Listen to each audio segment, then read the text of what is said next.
Let's get some help in breaking this down, shall we? Please, Mr. Simpson.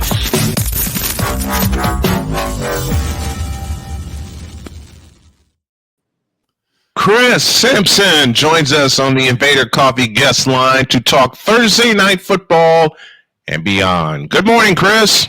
What's going on, guys? Good morning. How are you? Mr. Simpson, I have a question. Oh no. I have an answer. Why does Amazon decide to get the worst games on Thursday? I don't know, man.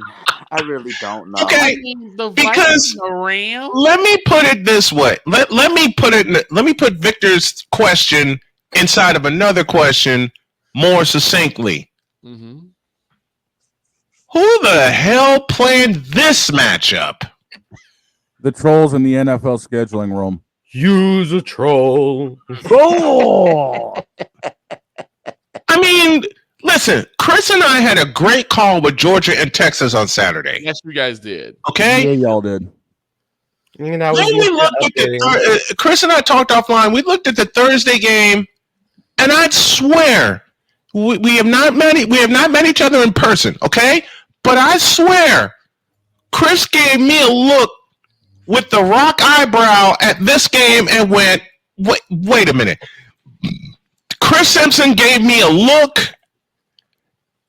and enacted Chris Basin saying, "What in the all types of blue hell was this?" It seems like what they're doing is just like going on Madden and then doing a random pick of both teams and said, "This is what we're gonna have for Thursday night." Okay, Chris. I don't think Madden would curse us with this, though. Mr. Simpson, when I talked to Victor last night on my way home from work, and I asked him what was the Thursday night game, and he told me Vikings and Rams, every part of me bristled. That's pretty bad. If all of you has to bristle, that's not healthy. Is there anything of note between these two teams? I mean, look, Minnesota's coming off that loss. They did everything they could to win, but the Lions were better when it mattered. And like I told Bryant, I think the Lions are the most complete team in the National Football League. They are right now. But Minnesota, they've gotten off to a great start. Sam Darnold and Brian Flores have been the MVPs of this team, and all it took for Sam Darnold was to find a coach who not only could cater to his skill sets and his strengths, but most importantly, believe in him, because he was in a bad situation with the Jets. Carolina was no better, and San Francisco, he really took a year to learn and how to really be an NFL quarterback. And look at him now, but he also uses every weapon around him. I think that's the most important thing. And as far as the Rams, injuries have decimated this team left and right. No Cooper Kupp. Puka Nacua has been out. Rams don't really have that much of a running game as they did when they won it all a couple of years ago. And then remember, this is their first full year without a future Hall of Famer in Aaron Donald. You can tell his presence truly is missed. And with all that, and them coming off of a win against the Raiders, and they come into this one tonight against the Vikings, who are seething after losing one at home against the Detroit Lions. For the Rams, a lot more hangs in the balance for them, does it not? It definitely does, because you're 2-4. You get to 3-4. Okay, there's a little bit of light at the end of the tunnel, but if you're 2-5 and you lose this game, then you're kind of in a deeper hole, and it's going to be tougher for you to dig yourself out. This is a must-win for the Rams, I think. And then with Minnesota, short week, you're coming off a loss, and I don't think people realize what a short week does. Everything is condensed. So normally you have practice on Wednesday or Tuesday. You have walkthroughs, and you have meetings on Thursday and Friday. Nah, you're studying film on Monday. It's practice Tuesday, and then you're probably leaving for the city that you're going to play in on Wednesday for Thursday night. Yeah, because and to have that kind of wrinkle thrown in your schedule, and we can still consider this the early part of the season with the Vikings and Rams kicking off this week.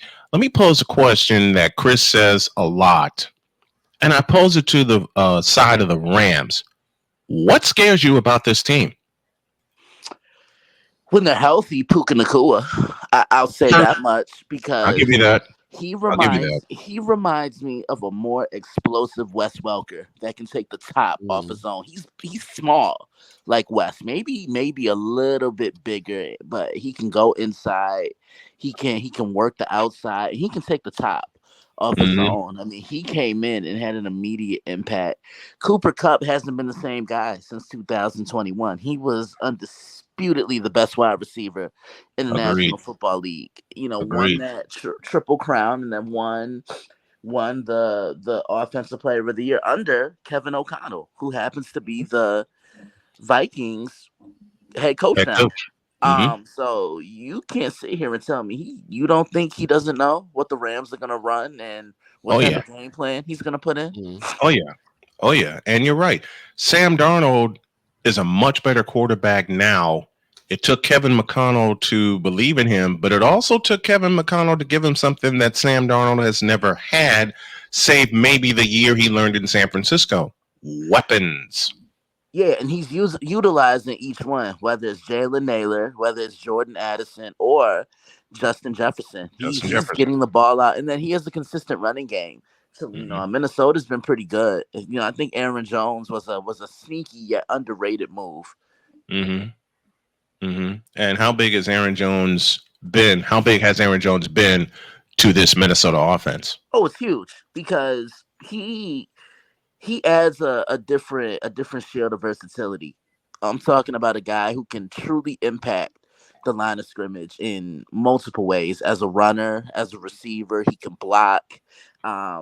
He's a leader amongst the younger weapons. I mean, he's been around for quite some time. I really liked him when he was with Green Bay, and I would brag to this guy about Cole. I would brag to this guy about this guy, to Cole Johnson. Yes, you would. He saw what I saw. He's like, yeah, Chris, I see exactly what you see. He just, he's a very sneaky good weapon for the Minnesota Vikings or any offense you put him on. Yeah, and you used to brag about him to me. In fact, you are one of the first ones to pointed him out to me. Yeah. And how he fit into that Packer offense until the latter part of Aaron Rodgers' run. And you said this to me also, and Cole repeated it, and y'all just said aloud what I was thinking. The latter part of Aaron Rodgers' run in Green Bay, Aaron Jones got what? What's the word I'm looking for? Misused. Yeah. Yep. He was. You're absolutely right. See, with it being such a pass happy game, I think running the football kind of goes out the window. But look, you still got to run the ball. Plain and simple. You still have to run the ball. It opens up the passing game. It does, and that's how the West Coast offense was born. Yeah, it was. All right, that's what everybody doesn't understand. And Lord knows every gentleman on this panel has talked about it. Dietz has talked about it with us. The West Coast offense was born out of running the football. And again, the godfather of the West Coast offense, Mr. Bill Walsh, set the whole thing up. You got to run the football first. I mean, all forms of football offense starts with running the football, whether it's the West Coast or any other, because running the football facilitates everything. It does. It definitely does, because it forces a defense to be honest, and it forces a defense to put additional guys in the box, whether it's additional linebackers, safeties, defensive backs. And then what can you do as a quarterback? Use your play action and throw over the top. And no team has done that better than the Detroit Lions. Absolutely. And the Vikings are trying to stay up top of the division, but now they trail in that division. And now you have the Vikings. Is this a must-win game for the Vikings as well to keep pace in that NFC Central division? Yes and no. I say yes because you want to bounce back. You've won every game up until then. So I look at it from that aspect. But even if they do win and the Lions win on Sunday, which they should, the Lions still own the head-to-head tiebreaker over Minnesota. And the worst and the best that the Vikings can do is split in those two meetings. Since they got one more coming up in Detroit, but that was a big one that the Vikings let get away on Sunday. It definitely was. Again, Detroit, they were the better team when they had to be. I know it looked tough for them defensively without Aiden Hutchinson, but they're going to have to play collectively and as a team. Mm-hmm. And they're doing just that. They are doing just that. Looking at this matchup, it's now time for our keys to the game, and they're driven by Nissan, one of the official vehicles of Snowman Multimedia. We turn it over to Chris Simpson to identify 3 keys to tonight's game.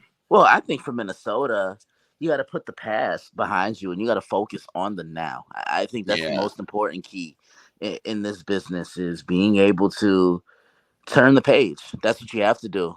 Don't dwell on what happened. Get back into the winning column. So that's number 1. Number 2, there's not a soul on LA that can stop Justin Jefferson. So feed him the ball early on and find the best possible mismatch with him. And when he gritties, that means he just did something. And then number 3 for Minnesota, keep establishing Aaron Jones. Establish him, run the football in the teeth of this Rams defense because the Rams have really struggled to stop the run because 99 isn't there anymore. And then as far as the Rams are concerned, they have to keep Matthew Stafford protected because Brian Flores, he's going to throw a lot of exotic looks. Oh, yeah. He's going to throw a linebacker. He'll throw a safety blitz. He'll throw a corner blitz.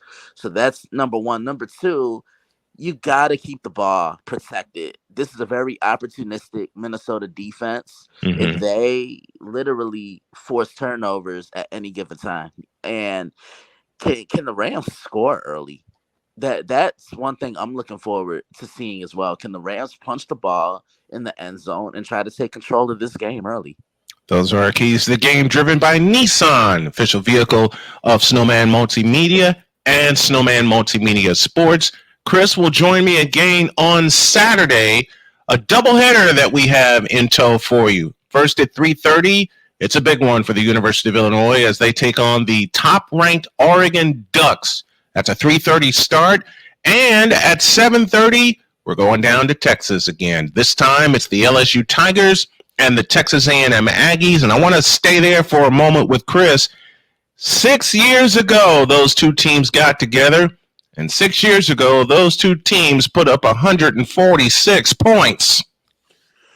They did. And I could see the same type of game on Saturday. LSU has really impressed me ever since their first game of the year. Me having a chance to cover and break that one down. LSU, USC. I look at, what Garrett Nussmeier has been able to do. And Kyron Lacey is one of the more underrated weapons, not just in the SEC, but I think in college football. Texas A&M, same thing.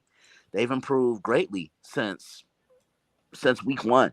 Got punched in the mouth by the Notre Dame Fighting Irish, but ever since then they've regrouped. Last time I saw them play, they were playing Missouri, and they punched Missouri right in the mouth. They sure did. Yeah, Connor Wegman came in, didn't miss a beat, spread the ball around. And Texas A&M has actually one of my favorite defensive players in the country, Nick Scorton. He transferred over from Purdue to Texas A&M. Big guy, and Texas A&M has a thing for finding these defensive standout players. They had one in Von Miller, had one in Myles Garrett, and look at what those two have become in the NFL. I think Nick could be the same thing. Key to winning for Texas A&M. Can they grind the game out? Can they make it ugly? Can they force LSU to run the football? Can they score early? Can they keep that crowd in the game? Because the 12th man in Kyle Field, that's a tough place. It's a tough place to go and get a win. Yeah, 100,000 plus. And key to win for LSU. Can they take care of the ball? Because when Garrett Nussmeier turns the ball over, it's a momentum killer. Turnovers and penalties, like we always mention, are truly things that can kill your momentum. And can LSU get somewhat of a running game going? Because that's been the problem. Yeah, I agree with that. All right, let's turn to the feature afternoon game, I beg your pardon, at Autzen Stadium.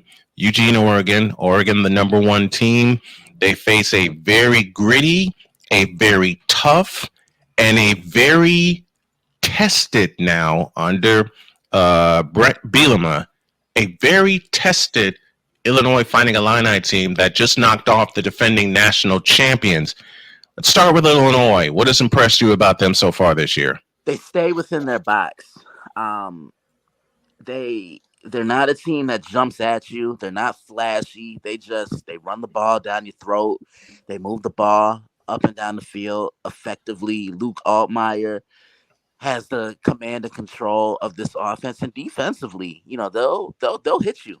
I mean, they'll play hard hitting physical defense. And about the Oregon Ducks that picked up a big win over Ohio State, and then they win their next game. They're sitting on top of the polls right now. What's impressed you about them? They're not the flashy offense that they were all those years ago under Chip Kelly. You remember, it was speed, no huddle, but they still did it with balance. Now they're more of an effective offense that knows how to pick their spots, when and where. Dylan Gabriel, he's a veteran quarterback that can impact the game not only as a runner, but as a passer as well. They have weapons. They play defense. But I think the thing that impresses me about them is their fight. And I saw that against Ohio State a couple of weeks ago. Every time Ohio State will punch the ball in the end zone and come away with points, Oregon will respond. So this team is never out of a game. And I think Dan Lanning is one of the 5 best coaches in the country.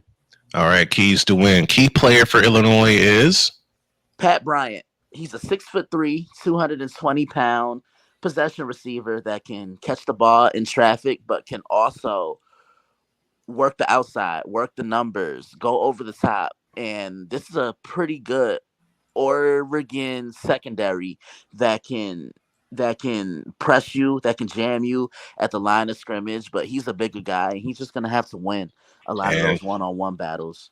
And the key to win for the top-ranked Ducks?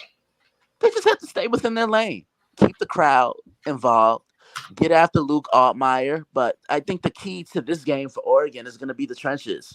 Can Oregon's pass rush, which is pretty good, can they attack a very strong Illinois offensive line that barely gives up sacks? Yeah, and they kept Luke Altmaier clean. That was something you said to me before the matchup against Michigan when we had a chance to talk. The one key that you said that Illinois had to do, they had to keep Luke Altmaier upright, and they had to keep his uniform clean. Mission accomplished. Absolutely. That's Chris Simpson and Simpson's Football Chatter, and all of our guests appear via the Invader Coffee guest line. Chris Simpson brings the Football Chatter, and proud to say, keep forgetting to fix that. It's presented by Fanatics, officially licensed everything. Mr. Simpson, always a pleasure. I will talk to you, my friend, on Saturday afternoon. No problem. I'll see you then. Gotta love it.